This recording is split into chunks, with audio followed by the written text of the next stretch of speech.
Ja, glejte, 1000 € neto minimalne plače je po našem nevarna predvolilna poteza te vlade. S to potezo je vlada dala prednost svojim političnim interesom in zato žrtvovala gospodarstvo. Določitev nove višine neto minimalne plače za leto 2025 na 1000 € po poti dodatnega obremenjevanja podjetij in ne po poti razbremenjevanja bruto plač, davkov in prispevkov je za gospodarstvo zaskrbljujoče.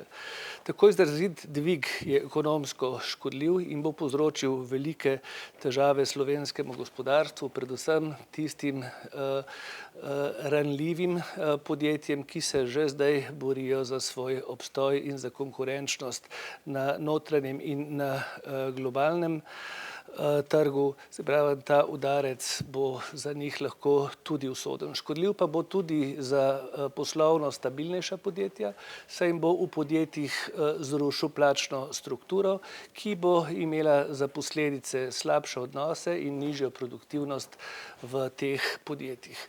Skratka, gospodarstvo se ob tem počuti izigrano.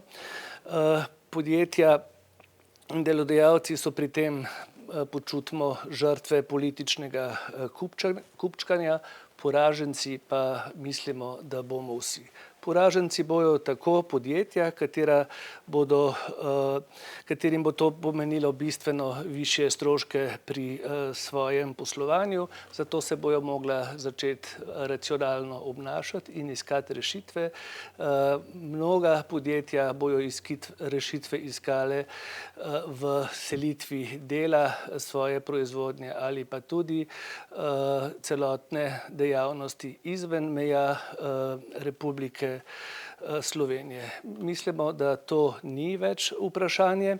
Mi se moramo zavedati, da smo samo v lanskem letu izgubili približno 7500 delovnih mest, ki se je izselilo v tujino, in to pred dodatnimi obremenitvami, kot so zimski dodatek in pa pretiran dvig minimalne plače.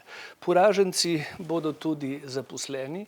Z obremenitvami, ki jih je ta vlada prinesla, so njihovi neto prejemki bistveno nižji. To smo že komunicirali, da bi prejemnik minimalne plače po starem sistemu že v letu 2026 ob bistveno nižjem brutu prejemal neto plačo v višini 1022 €. Če pa gledamo, kakšen bi bil njihov neto prejemek ob novi bruto minimalni plači, ki je določena v višini slabih 1482 €. V tem primeru pa bi bila nova višina neto plače nekaj pod 1100 €. Zaposleni bojo prikrajšani in prizadeti tudi zaradi tega, ker bojo njihova delovna mesta ogrožena, saj bojo v primeru selitve dejavnosti v tujino za naše ljudi ta delovna mesta izgubljena. Poraženci bomo tudi vsi ostali državljani, ki bomo to plačali skozi bistveno večje stroške, saj se bojo ti stroški prevalili na druge stroške skozi povečano inflacijo. Gotovo bomo to občutili skozi višje položnice za otroško varstvo, za domsko oskrbo, za komunalne storitve, v prometu in v cenah blaga in storitve. Poraženci bojo tudi proračun oziroma skrbniki proračuna Republike Slovenije in slovenske javne finance, saj se bojo tudi plače v javnem sektorju temu primerno povečale in hkrati zaradi velikega pritiska tistih socialnih transferjev, ki so vezani na minimalno plačo. Skratka, ne glede na to, da je bilo to napovedano, je danes gospodarstvo v šoku. Sedaj je vprašanje, kakšen bo odziv podjetij na to vladno potezo.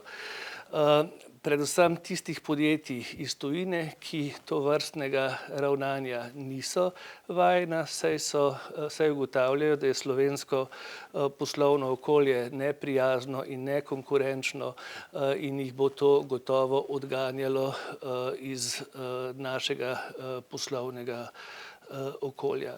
Vprašati se samo moramo, kakšne bojo posledice, končne posledice za vse nas.